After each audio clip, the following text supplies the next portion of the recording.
Crónicas de la Rana Libertadora, Encrucijada de Cuervos, capítulo 15. Descenso a los valles. Epígrafe.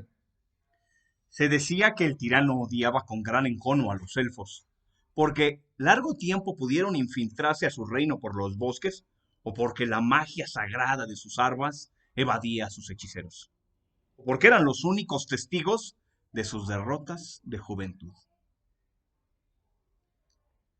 De aquello no haría más de una semana de ocurrido, y en los días que siguieron ni un solo pie oyó las veredas de las colinas Bouclamo de los enanos. En la soledad de la torre, Guthlaf se hundió en el silencio, encerrándose en lo hondo de la forja a contemplar las cenizas, con las barbas hasta las botas y las manos sobre las rodillas. Y Merium estuvo día y noche en la atalaya de la torreta bajo la lluvia, esperando atisbar a algún cofrade que apareciera entre las rocas, dispuesto al fin a matar por ellos. Y allí, de penumbra a penumbra, y con el agua corriéndole por las orejas, terminó por comprender la enormidad de su traición y las inmensas ausencias de lo que pudo haber hecho para bien. Noche a noche, el nombre de Bélica se le pudrió en la ingle, el corazón y la garganta, y, con la bruma del alba, comprendió la inconmensurable vergüenza de su existencia y decidió arrojarse desde lo alto de la atalaya. Empero, antes se despediría apropiadamente de su padre enano. Así que aquella mañana nublada y fría, del mismo día que vería terminar con el hombre con máscara de pizarra, bajó lentamente la espiral de las escaleras hacia la forja, tratando de encontrar algún pretexto que hubiera justificado el sacrificio de Mila y Duelzo para salvar a su hijo. Se detuvo a la entrada de la herrería hasta lograr dar con una las transcripciones y las copias que había hecho de baladas lejanas y coplas prohibidas compiladas en la biblioteca de Frendorf. Ese sería su legado. Escuchó entonces el sonido del martillo y el cincel y al asomarse descubrió a su padre con los cabellos y la barba roja crespa, labrando su lápida, tallando en runas las confesiones y secretos más profundos de su vida que quedarían en la cara interna de la tumba cuando solamente se ofrendaran esos secretos a Metelf, dragón de todas las sustancias y padre de los enanos. Porque Guthlaf había encontrado tampoco ninguna razón para la muerte de Mila y de Duezdo, y su culpa y vergüenza no tenían cabida para la honra de sus barbas. Ese fue el peor daño para Merium, quien, sin atreverse a interrumpirlo, corrió escaleras arriba y salió al pequeño patio de la torre para abrazarse del tronco del fresno que crecía junto a la torreta y que superaba con sus ramas la atalaya, compartiéndole el árbol a la torre la hiedra que cubría por igual bloques y corteza. En ese momento, tocaron al fin a las puertas de Frendolf y luego, a cuerno y voces, en la lengua secreta de la cofradía, se identificó Bunderaf Dravaroker.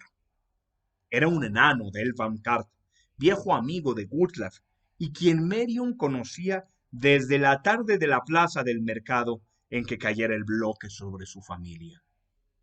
Jubiloso de servir a la esperanza, Merium abrió las puertas de la ceñida muralla y no bien vislumbró las barbas grises de don Dravaroker cuando una espada lo alcanzó a la mitad de la cintura y, si no lo rebanó de parte a parte, fue porque el tajo, dado casi sin ver, lo había acertado sobre la vaina de la daga, arrojándolo hasta las raíces del fresno. Mientras el Mordin, aturdido, luchaba por aliento y por desenvainar, Bunderaf le atacó con un tajo a lo alto para abrirle la cabeza de cuajo, y si bien Merium precadamente pudo detener el golpe con su arma, la daga se quebró a la empuñadura de la altura de la empuñadura y su propia hoja le abrió el cuero cabelludo. Indignado de que un mozalbete pequeñajo y rascatintas por añadidura le hubiera sobrevivido 2 embates, Bunderabdrabaroker le remató al descuido con una estocada al pecho, mientras el Mordin boqueaba a gatas, y, sintiendo esta vez el enano el suave crujir de la carne, se dio la vuelta y se dirigió al interior de la torre.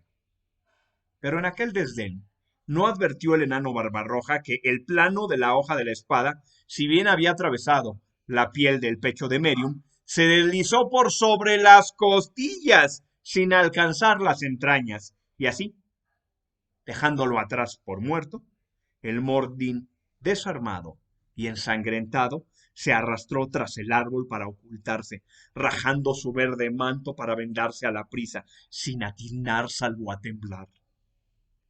Pronto salió Dravaroker arrastrando a su padre, encadenado e inconsciente, cargando bajo el otro brazo la lápida de Gutlaf Daviram, pletórica de secretos a revelar, mientras la humareda que vomitaba la arcada principal precedía el estallido en llamas de los vitrales de la biblioteca.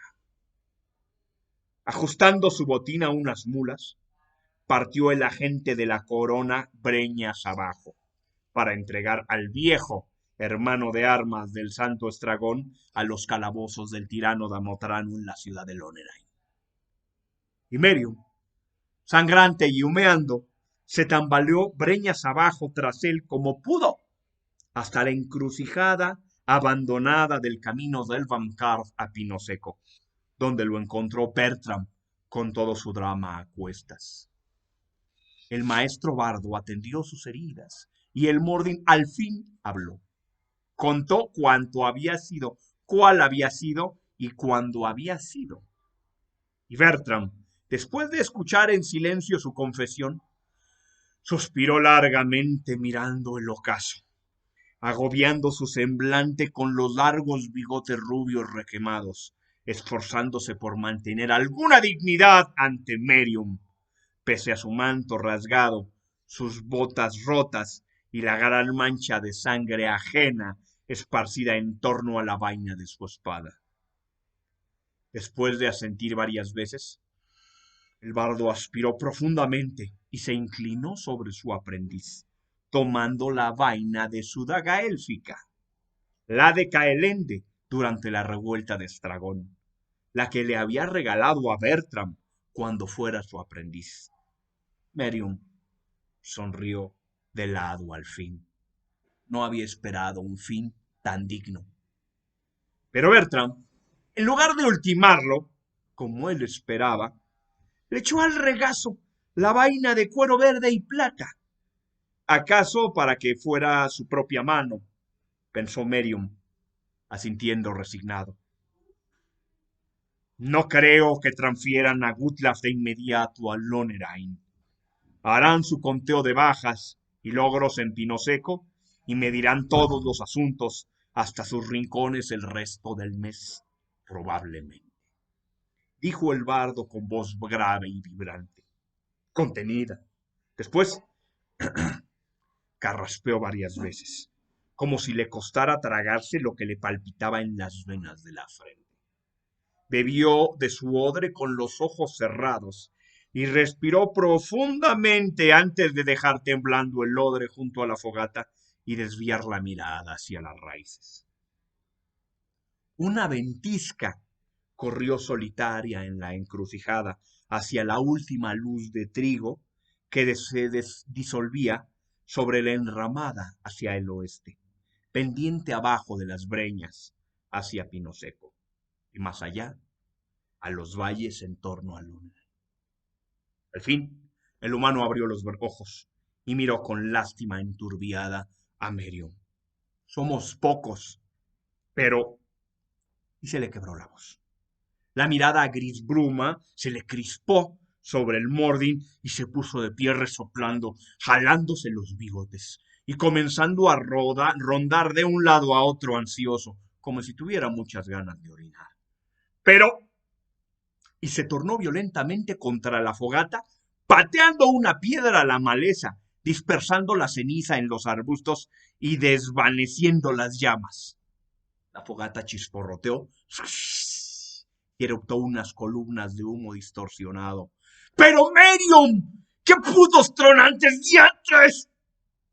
El Mordin, cubierto de cenizas y con la daga sobre los muslos, se encogió como una joroba, y sin poder alzar la vista hacia su maestro, sin poder bajarla hacia la hoja de elfos, sin poder cerrar los ojos para no encontrarse consigo mismo, miró a un lado, hacia la suave pendiente ascendiente del camino del este, rumbo a las entrañas de las colinas del Vamkar, y clavó la mirada en el retoño de un álamo blanco que crecía entre las losetas abandonadas. Bertram volvió a respirar largamente, carraspeando y, finalmente, suspirando, hasta lograr hablar con voz cansada y forzada a la mesura. Primero, habrá que enterar a nuestros agentes de la capital, por si no... Silencio.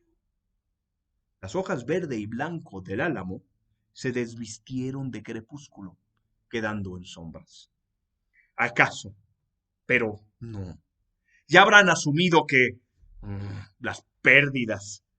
Pero mientras no reciban el contacto de los 7 de Caelende, procederán a la autonomía de la contingencia.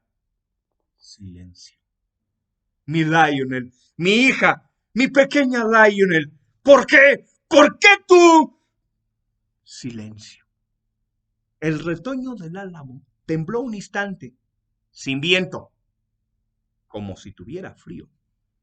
La daga pareció de pronto más pesada en las piernas de Merium, quien sin pensarlo cogió la empuñadura que secretamente se había prometido no tocar y desenvainó, soltándola cuando se percató de ello, como si hubiera ofendido la hoja con desenvainarla. Bertram también tenía la mano en la empuñadura de la espada, pero no la derecha cruzada de desenvainar, sino la zurda, con un ademán instintivo. Después de un largo instante de tiesa quietud, volvió el maestro bardo su mirada a Merium, ni furiosa ni compasiva. El gris de sus ojos, hundidos en una extraña certeza animal, brillaba en el pasajero oleaje de la penumbra, sin noche ni día. Aún no ha terminado el cuento de Gutlaf Daviron. Este no será el fin del hermano de armas de San Estragón. Una vez con la cofradía de Lonerheim, nos presentaremos con Braglomir. No, mejor con Braglomir, no, porque él... Y entonces, precedido por un gran silencio en el crepúsculo azul sin luz, un hombre desnudo con blanca máscara de pizarra reventó la maleza de robles en un remolino de cuervos. Y el hombre, entre graznidos y lamentos, salió a la encrucijada perseguido por el crispante torbellino de negras aves, atravesando el camino en un par de dilatados instantes, sumergiéndose del otro lado de nuevo en la espesura de la foresta del otro lado. Y Bertram, reconociendo hondamente en aquel portento ancestral el mito astado, el recodo de la leyenda del bosque ahogado y el cuento encarnado en el hombre desnudo, se fue tras él. Y Merium Daviron, huérfano de su nombre Mordin, ingrato hijo adoptivo de enano, cojo aprendiz de bardo humano, fracasado perro de los elfos, mediocre cofrade, descorazonado de noble loneriana e inútil testigo del remolino de cuervos, se quedó con media respuesta junto a la fogata, mientras la lluvia seca de plumas y hojarascas terminó de caer sobre las losetas del camino reventadas en pasto. La noche había comenzado. Lloró muy en silencio, burlándose quedamente hasta encogerse bajo los arbustos, dejándose devorar por la oscuridad del insomnio. Cuando bajo las ramas las breñas del este se tiñeron de tréboles y roció al alba, el Merium, Daviron, el Mordin, Daviron, se levantó para tomar un largo trago del odre de Bertram que se había quedado allí. Y cuando la primera luz de la mañana rozó el retoño del álamo blanco, Merium enterró la mondada vaina de su puñal enano en las raíces del roble donde había visto por última vez a su maestro. Se sacudió los pantalones de piel, se ató los restos de la harapienta camisa, ajustándose unos andrajos al antebrazo izquierdo. Se echó el odre al hombro y al otro costado se ciñó la vaina de la daga élfica y la enfundó con un suspiro. Soy un mamarracho, se dijo, y, siguiendo su sombra hacia el oeste, descendió a los valles de Lonerheim. Encrucijada de Cuervos, tomo 1 de las crónicas de la Rana Libertadora.